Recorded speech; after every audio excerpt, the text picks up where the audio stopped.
Ada perbedaan data jumlah masyarakat miskin di Indonesia antara yang dirilis Bank Dunia dengan Badan Pusat Statistik atau BPS. Bank Dunia sebut jumlah penduduk miskin di Indonesia mencapai 194 juta, sedangkan data BPS hanya 24 juta orang. Bank Dunia baru-baru ini merilis data jumlah penduduk miskin di Indonesia mencapai 194,4 juta orang. Bank Dunia menggunakan standar baru garis batas kemiskinan, yaitu pengeluaran sebesar 8,3 dolar Amerika per orang per hari atau setara Rp49.244. Dengan perubahan tersebut menyebabkan persentase penduduk miskin di Indonesia menjadi 68,2% atau 194,4 juta orang. Sementara berdasar data BPS, jumlah penduduk miskin di Indonesia hanya 8,57% dari total populasi atau sekitar 24,06 juta orang. BPS menentukan standar kemiskinan berdasar kemampuan penduduk dalam memenuhi kebutuhan makanan dan komoditas non-makanan. Dari perhitungan tersebut, ditetapkan ambang batas garis kemiskinan nasional adalah pengeluaran senilai Rp595.243 per kapita per bulan. Juru bicara kantor komunikasi kepresidenan Dede Prayudi menyatakan perbedaan data dua lembaga tersebut tidak perlu dipertentangkan karena data tersebut dibuat untuk tujuan yang berbeda. Dede menyebut Bank Dunia sendiri dalam rilisnya menyatakan standar garis kemiskinan yang dibuat negara atau data nasional lebih tepat untuk menggambarkan persentase penduduk miskin serta menjadi acuan pemerintah dalam membuat kebijakan. Garis kemiskinan di sebuah negara yang dibuat oleh negara itu lebih appropriate, lebih tepat ya untuk menjadi dasar policy dialog atau diskusi tentang kebijakan dan juga tentang program-program yang menargetkan orang-orang yang paling miskin. Jadi Bank Dunia sendiri juga sudah mengatakan bahwa garis kemiskinan di masing-masing negara itu sebenarnya lebih tepat untuk menangkap profil kemiskinan terutama untuk membuat kebijakan. Jadi tidak ada yang perlu dipertentangkan ya antara dua data tersebut, saling melengkapi. Lagian kalau misalnya data Bank Dunia itu untuk menangkap profil kemiskinan di Indonesia, data Bank Dunia itu mengatakan setidaknya 2 dari 3 orang Indonesia itu miskin. Nah ini kan kita bisa melihat sendiri ya di sekitar kita. Apa iya 2 dari 3 orang di sekitar kita itu nggak mampu beli makan untuk diri sendiri, nggak mampu untuk berobat, nggak mampu untuk bersekolah, atau tempat tinggalnya jauh dari layak. Sementara itu, ekonom menilai standar kemiskinan yang menjadi acuan BPS sudah terlalu usang sehingga tidak relevan untuk menggambarkan kondisi saat ini. Ada banyak hal yang keliru dan tidak lagi relevan bagaimana BPS menghitung kemiskinan hari ini. Saya kasih contoh, misalkan satu contoh saja, bahwa BPS mengukur berdasarkan pengeluaran dan itu hutang tidak masuk dalam pengeluaran. Jadi bisa jadi pengeluaran masyarakat tinggi, tapi pengeluarannya dibayar dengan hutang karena masyarakat terjebak kesulitan ekonomi, harus pinjol dan lain-lain, dan mereka dianggap tidak miskin begitu. Itu hanya salah satu dari sekian banyak kekurangan metodologi data BPS. Pak Sumitro Joyo Hadikusumo, ayah dari Pak Prabowo, itu mendefinisikan kemiskinan itu dalam bentuk yang lebih kompleks, bukan dengan indikator tunggal. Jadi berbeda dengan pemaknaan kemiskinan BPS hari ini yang bersifat statis dan bergantung pada indikator tunggal atau pengeluaran begitu. Di sisi lain, Ketua Dewan Ekonomi Nasional Luhut Binsar Panjaitan juga menginginkan adanya revisi terhadap data kemiskinan di Indonesia. Bahwa kita harus merevisi mengenai angka ini. Jadi bukan menandakan tidak baik, tapi memang angka ini sebab perubahannya harus betul-betul dilihat lagi. Dan itu saya kira sudah kita siapkan laporannya pada Presiden. Tidak ada yang aneh di sini, tapi harus memang dilakukan perubahan. Luhut menegaskan ia telah berkoordinasi dengan BPS untuk mengevaluasi data kemiskinan di Indonesia. Nantinya, data terbaru akan diumumkan langsung oleh Presiden Prabowo Subianto. Tim Liputan, Kompas TV.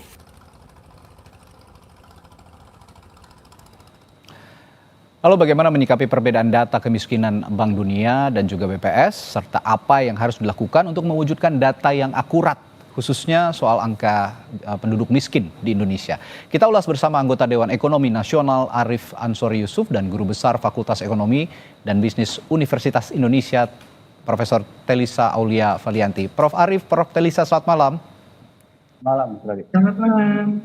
Baik, saya ke Prof. Arief dulu. Pertama-tama tentu saja mewakili pemerintah, saya akan tanya bagaimana menyikapi perbedaan data dua lembaga ini, Prof. Arief. Jadi begini, ketika kita bicara standar Bank Dunia, kita harus spesifik ya. Standar Bank Dunia itu ada 3 per satu angka. Ada garis kemiskinan ekstrim, ada garis kemiskinan standar yang dipakai lower middle income country, ada standar kemiskinan yang dipakai oleh upper middle income country. Yang banyak diperbincangkan tadi di atas itu standar kemiskinan yang dipakai upper middle income country. Yang dari ekstrim itu angkanya $3 per hari, itu dikalikannya dengan nilai konversi 6.000 per dolarnya ya. Bukan 15.000, 6.000 itu sering salah tuh tadi ya. Tadi 3 dikali 6.000 berarti $3 dikali 6.000 berarti 18.000 per hari, itu yang ekstrim. Nah, kemudian yang lower middle itu 4,2 ya, berarti sekitar $25.000 per orang per hari.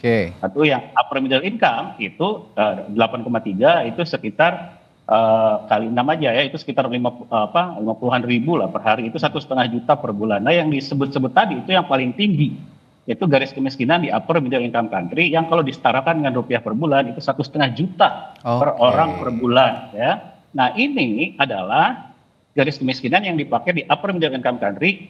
Mediannya kan banyak tuh garis kemiskinan yang dipakai di upper middle income country. Nah mediannya itu 1,5 juta gitu. Nah sekarang pertanyaannya, apakah itu cocok untuk Indonesia? Karena kita sudah upper middle income country. Problemnya adalah kita baru upper middle income country-nya itu baru kemarin gitu. Kita tuh baru Rp4.800 per tahun per kapita. Sementara rentangnya itu bisa sampai 14.000 tuh upper middle income country. Jadi menurut saya belum cocok lah dipakai angka yang upper middle. Tetapi angka yang kita pakai juga sudah terlalu rendah gitu. Kenapa sudah terlalu rendah? Karena angka kita kan 595.000 per bulan per orang. Nah itu udah sama dengan garis kemiskinan negara-negara paling miskin yang di lower middle, low income itu kan. Low income itu 3 itu angkanya 545.000 mas. Jadi bedanya cuma gocap doang tuh. Jadi kekecilan. Jadi udah terlalu parah gitu. Yang ideal ya antara itulah.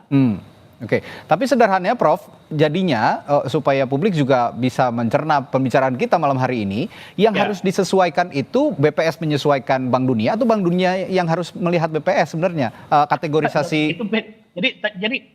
Jadi gini, betul sekali garis kemiskinan itu harus mencerminkan kondisi nasional kita. Nah gitu, tetapi Indonesia itu sudah kelamaan tidak diupdate, 26 tahun mas tidak diupdate. Nah, jadi saya sedikit kasih gambaran ya. Kenapa Bank Dunia kemarin merevisi angkanya dari 215 menjadi 3 ya? Ya kan? Kenapa coba? Itu karena dari 23 negara miskin yang jadi acuan, itu 16 negara itu merevisi ke atas. Jadi artinya apa? Biasa aja negara, bahkan negara miskin pun merevisi ke atas. Dalam periode 2020, dalam 5 tahun aja udah ada 16 negara dari 23 negara miskin merevisi ke atas. Kita harus nunggu 30 tahun, masa gitu? Jadi menurut saya ya itu jadi pelajaran buat kita gitu. Artinya BPS yang sudah terlalu lama tidak mengupdate metodologi ini juga harusnya menyesuaikan, begitulah ya kira-kira Prof. Arief ya? Ya kelamaan 26 tahun. Terlalu lama. Baik, saya ke Prof. Telisa. Prof, kalau implikasi perbedaan data ini menurut Prof akan berpengaruh tidak terhadap misalnya pendataan masyarakat miskin di Indonesia, supaya kan sekarang pemerintah juga sedang memberikan buffer ya terhadap masyarakat miskin. Nah, apakah itu akan berpengaruh terhadap pendataan masyarakat miskin yang menerima bantuan misalnya? Ya, itu sudah pasti ya. Tadi Prof. Arief sudah sangat jelas sekali menyampaikan. Makanya tadi Pak Luhut kan sebetulnya sudah menyampaikan ya, dari pemerintah akan dilakukan evaluasi. Karena pastinya itu akan mempengaruhi ke kebijakan ya. Karena kan kita punya target itu yang sudah dicanangkan itu kan harus mengentaskan kemiskinan ekstrim. Sebetulnya hingga 2025 kan diharapkan itu 0 ya. Nah ini kan otomatis kalau misalkan definisi berubah, target-target itu nanti akan menjadi berubah ya. Nah otomatis kan ini butuh policy lagi, redefinisi, kemudian redesign ulang juga gitu kan dari program-program pemerintah yang ada untuk karena angkanya kan berubah jadi bergeser karena metodologi bergeser. Tapi intinya adalah sebenarnya gini, saya setuju banget tadi bahwa dari Prof. Arief juga sudah menyatakan ini sudah kelamaan. Jadi kan memang namanya metodologi itu harus selalu kita update ya kan, untuk menyesuaikan namanya metode itu kan untuk menggambarkan data itu seakurat mungkin. Nah, kalau kita dapat data yang akurat, kita juga ya tujuannya adalah nanti bagaimana kebijakan atau intervensi kebijakan yang kita lakukan itu juga tepat. Nah, intervensi kebijakan itu untuk mencapai target. Target kita kan sebetulnya ingin menurunkan kemiskinan ini kan. Jadi meskipun ini tentu akan lebih berat ya secara teorinya dengan adanya peningkatan peningkatan threshold kemiskinan ini, yang miskin jadi lebih banyak, otomatis nanti misalkan dari sisi anggaran, jumlah anggaran yang dialokasikan kan harus lebih banyak lagi untuk mencapai target yang lebih naik lagi misalkan. Tetapi kan itu sebuah konsekuensi. Jadi nanti kita jadi harus mencari titik tengah juga sih antara politiknya dengan metodologi itu tadi ya. Kita pengen dua-duanya tercapai seperti apa. Nah, itu mungkin harus lihat jalan tengahnya. Saya pahami tadi karena Prof. Teresa sudah menyinggung soal faktor politik juga, saya melihat memang angka yang bombastis misalnya 194 juta masyarakat miskin ini sepertinya juga dikhawatirkan pemerintah memberikan citra yang relatif buruk lah begitu. Nah, bagaimana pemerintah juga bisa mengkomunikasikan bahwa ya ini data real, tapi ya ini yang harus kita tangani, masyarakat miskin yang jumlah sekian ini yang harus kita tangani. Bagaimana polanya untuk kedepannya, Prof. Teresa kira-kira? Iya, jadi nanti mungkin Prof. Arief bisa menjawab karena yang sekarang di pemerintah ya. Tapi yang setahu saya pengalaman di pemerintah sendiri bahwa itu memang benar. Namanya angka kemiskinan itu tidak mungkin lepas dari faktor politik karena itu berkaitan nanti dengan policy dan juga karena kemiskinan ini kan betul-betul bagian dari janji-janji kampanye juga kan, mengentaskan kemiskinan itu adalah bagian janji dari kampanye seorang pemimpin biasanya. Nah, otomatis juga jadi tapi kan di satu sisi itu tadi ya kalau tadi kita harus lihat kondisinya lah. Tadi kan sudah dijelaskan ini kriteria yang sangat tinggi gitu dengan upper middle income dan lain sebagainya. Komunikasi kebijakannya itu juga penting. Jadi selain politik kebijakannya, komunikasi kebijakannya juga karena saya yakin masyarakat Indonesia juga sudah sangat well educated ya. Maksudnya menerima informasi itu di baliknya itu seperti apa gitu. Nah, tujuannya untuk memicu kita supaya kita lebih tepat lagi dalam mengklasifikasikan dan kemudian membuat kita jadi lebih aware sehingga kita juga memang harus meningkatkan ekonomi kita supaya kita bisa mengentaskan kemiskinan ini. Jadi memang harus kalibrasi lagi bagaimana target-target agar kita lebih sejahtera lagi seperti apa. Jadi minimal ini jadi memicu kita lah. Jadi anggaplah yang Bank Dunia sampaikan 194 juta walaupun itu terdengar bombastis tapi setidaknya membuat kita menjadi ini kita harus terpicu nih untuk lebih memperbaiki diri lagi untuk mengejar kesejahteraan masyarakat karena ternyata nggak serendah itu. Kita kan udah senang nih, udah mendekati target kemiskinan ekstrim 0% yang waktu itu ditargetkan 2025. Nah, tapi ternyata dengan adanya ini berarti kita harus bekerja lebih keras lagi. Artinya kemiskinannya tuh lebih naik kelas lah istilahnya tuh definisi miskin yang naik kelas itu tadi. Jadi kita lebih kesejahteraannya lebih tinggi gitu. Ya walaupun dengan target yang lebih tinggi tadi. Kalau tapi begitu harus kita cari yang kita mampu di mana yang sanggupnya gitu. Baik, kalau begitu tadi Prof. Teresa bilang komunikasi kebijakannya yang harus benar-benar ditata. Bagaimana Prof. Arief menjawab hal ini?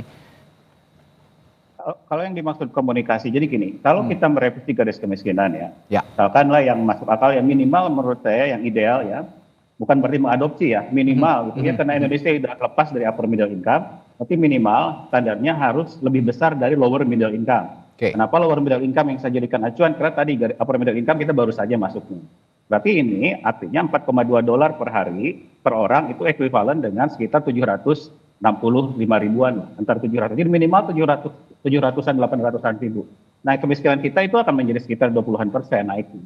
Nah, ini banyak yang khawatir ini akan menjadikan dipolitisasi. Tapi sebenarnya kan sosialis tadi seperti Mbak Talisa juga bilang asal sosialisasi dilakukan dengan baik gitu ya, itu masyarakat akan paham, itu satu. Terus kedua, simpel aja. BPS tinggal mengumumkan garis kemiskinan selama sementara mungkin 5 tahun ke depan 2 versi aja, itu nggak masalah sebenarnya, itu dilakukan. Jadi itu salah satu bagian dari komunikasi. Itu salah satu bagian dari komunikasi. Saya ke Prof. Teresa lagi terakhir. Ini kan BPS, ini koreksi kalau saya salah, dengan tolak ukur pendapatan 2.800.000 lebih ya per rumah tangga per bulan. Nah, kalau dengan angka demikian ini masih relevan nggak mengingat perubahan pola konsumsi masyarakat seperti misalnya meningkatnya konsumsi makanan jadi ini juga sudah berubah sebenarnya. Ini termasuk perubahan-perubahan yang dibilang harus dirubah juga seperti yang disinggung oleh Prof. Arief bagaimana? Atau bagaimana Prof. Talisa?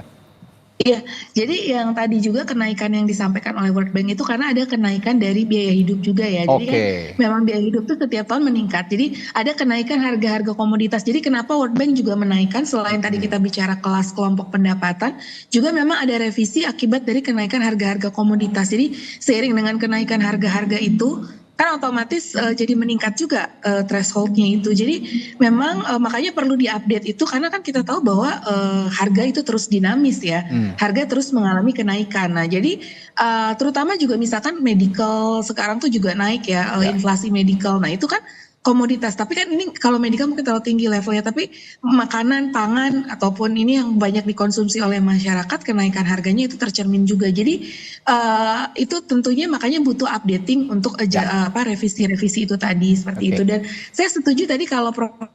Arief menyampaikan bahwa mungkin komunikasi itu sekarang kita mungkin ada dua, sementara di era transisi ini kita ada dua yang definisi sebelumnya karena itu mencapai sesuai dengan target sebelumnya, dengan definisi baru itu nanti jadi berapa. Jadi supaya masyarakat tahu yang sebelumnya ini yang updating, yang versi updating itu kita sekian persen, tapi kalau pakai versi yang lama sebetulnya sudah sekian gitu loh. Untuk kesinambungan dari policy historical yang lalu ya.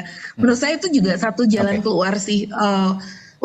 Artinya juga pemerintah aware gitu loh. Jadi pemerintah mendengarkan masukan-masukan dari para ahli, para ekonom, para masyarakat bahwa ada suara-suara bahwa ini penting untuk artinya kita merevisi kebijakan itu untuk lebih baik bersama gitu dari perubahan metodologi tadi. Iya, jadi intinya pemerintah juga tidak usah khawatir dengan angka yang terkesan bombastis ya 194 juta masyarakat miskin dari Bank Dunia.